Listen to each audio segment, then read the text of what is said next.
In this video, I'm going to show you how you can easily find recently deleted apps on your iPhone.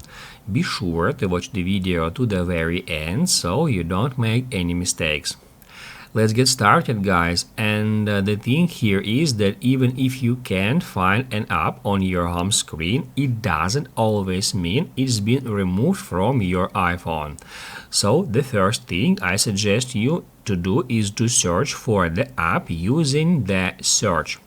To bring up search, just swipe down on your home screen, and here you can enter some application's name, like let's say Monopoly. As you can see, I cannot find that app here. However, I can try to search, let's say, for Instagram, and in this way I can easily find that app, even if the app's icon is not located on any of my home screens. However, if you cannot find the app you are looking for by using this method, then you definitely need to head over to the App Store. Once you are at an App Store, tap right here at that icon. After that, head over to Apps, select My Apps.